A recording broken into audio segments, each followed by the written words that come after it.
तुम्हारा दिल तोड़कर गई थी ना असफन।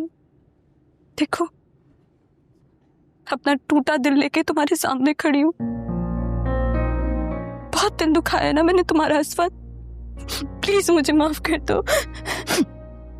मैं जानती हूँ मैंने तुम्हारे साथ ना बहुत बुरा किया है, और जिसके खाते में तुम्हें छोड़कर गई थी ना, वो दगाबाज निकला और उसने मुझे बर्बाद कर दिया। प्लीज मैं तुम्हारे पाँव पड़ती हूँ असफन।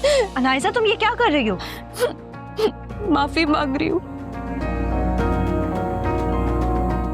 मुझे माफ कर देंगे ना तो मेरे दिल को ना सुकून आ जाएगा। असफन, तुम्हारे आगे हाथ जोड़ती हूँ, प्लीज मुझे माफ कर दो। दूसरों का सुकून और खुशियां बर्बाद करके अपना सुकून चाहती हो तुम? ऐसा नहीं होता है नाइजा। तुम्हारी वजह से जितनी जिल्लत और रुसवाई का सामना मुझे करना पड़ा है, वो भूला नहीं हूं मैं। तुम मत भूलो असफन, तुम मत भूलो। मैं तुमसे सिर्फ माफी मांग रही हूँ और कुछ नहीं मांग रही असफन। प्लीज मुझे माफ कर दो। नहीं, इतनी आसानी से तुम्हें माफ नहीं करूंगा मैं। तुम्हारी वजह से जो कुछ सहा है मैंने, अगर कभी ये दिल उसको भुला पाया तो शायद मैं तुम्हें कभी माफ कर दूं, लेकिन उससे पहले मुझसे कोई उम्मीद मत रखना। प्लीज ऐसा नहीं करो असफन मेरे साथ। असफन मेरी बात तो सुनो प्लीज असफन। मेरा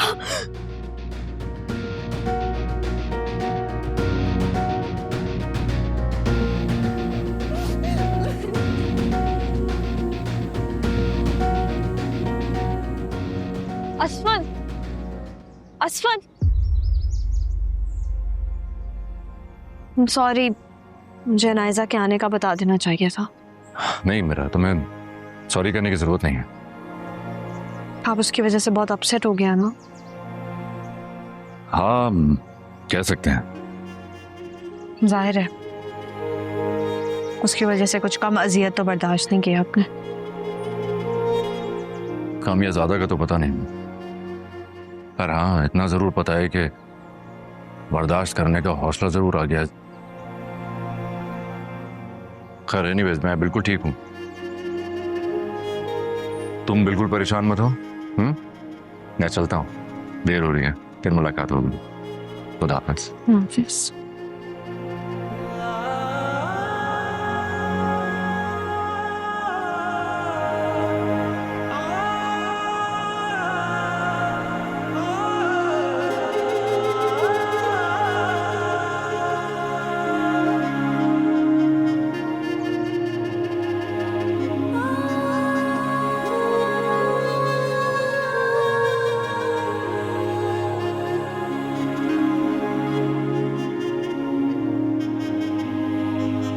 मेरा, तुम भी मुझे माफ नहीं करोगी? मेरे सामने ये आंसू बहाने की या माफी मांगने का ड्रामा करने की जरूरत नहीं है तुम्हें। तुम्हें लग रहा है मैं ड्रामे कर रही हूँ? मेरा, मैं ड्रामे नहीं कर रही, मैं सच में शर्मिंदा हूँ। शर्मिंदा? और तुम? ऐसा हो ही नहीं सकता कि तुम अपने किए पर शर्मिंदा, क्योंकि जिस अनाइजा को मैं जानती हूँ वो दूसरों को तकलीफ में देख के बहुत खुश होती है। तुम जिस अनाइजा को जानती थी ना, वो मर चुकी है। शारिक के धोखे ने उस अनाइजा को मार दिया है। मुझे अब एहसास हो रहा है दिल टूटने पे कितनी तकलीफ होती है। जब अपने में बात आती है ना तो एहसास होता है मेरा। तुम्हें मुझ पे यकीन नहीं आ रहा होगा ना? तुम्हें आना भी नहीं चाहिए, क्योंकि जो कुछ मैंने किया है ना उस पे तुम्हारा यकीन करना बनता भी नहीं है मेरा।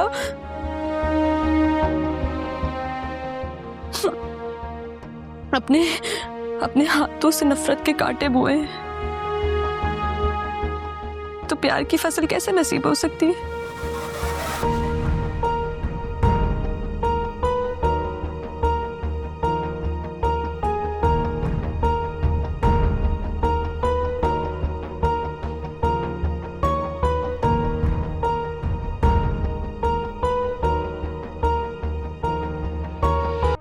मैंने सोचा कि तुम्हारे लिए एक अच्छा सा गिफ्ट ले लूं। Looks beautiful. आपको पता है स्वर्ण, ये मेरा अब तक का सबसे बेस्ट मोमेंट है।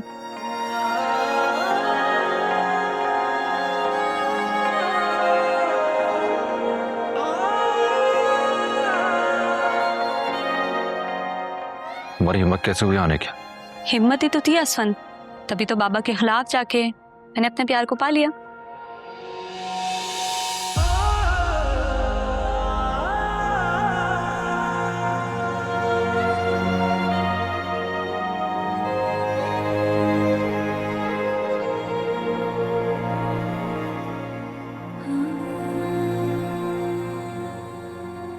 तुम जिस अनाइजा को जानती थी ना, वो मर चुकी है। शारिक के धोखे ने उस अनाइजा को मार दिया है। मुझे अब एहसास हो रहा है दिल टूटने पे कितनी तकलीफ होती है। जब अपने में बात आती ना तो एहसास होता है मेरा। अस्सलाम वालेकुम बाबा, ऑफिस आ रही हूँ, दुआ कीजिएगा कि आपके छोड़े हुए काम मैं मुकम्मल कर सकूं। मेरी बेटी बहुत काबिल कर लेगी। आपकी बेटी हूँ बाबा, काबिल कैसे नहीं होंगी। बाबा आपने अपना बहुत ख्याल रखना है और दवा वक्त पर लेनी है। मैं अभी आपके रेंडेंट को कह के जाती हूँ, वो हर वक्त आपके साथ रहे, 1 सेकंड भी अकेले नहीं छोड़। मैं जाऊँ? अल्लाह हाफ़िज़।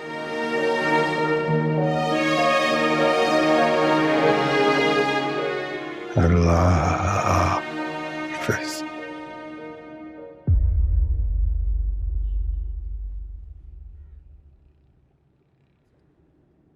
मैं जानती हूँ मैंने तुम्हारे साथ ना बहुत बुरा किया है, और जिसके खाते में तुम्हें छोड़कर गई थी ना, वो दगाबाज निकला और उसने मुझे बर्बाद कर दिया। प्लीज मैं तुम्हारे पाँव पड़ती हूँ अरसलान।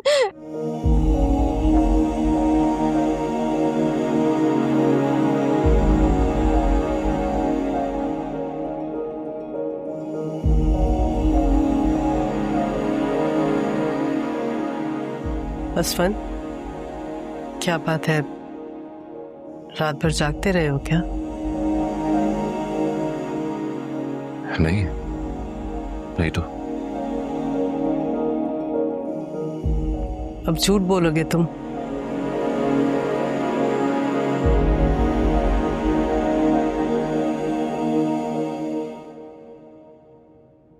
मुझे पता है अनाइजा की वजह से तुम अपसेट हो।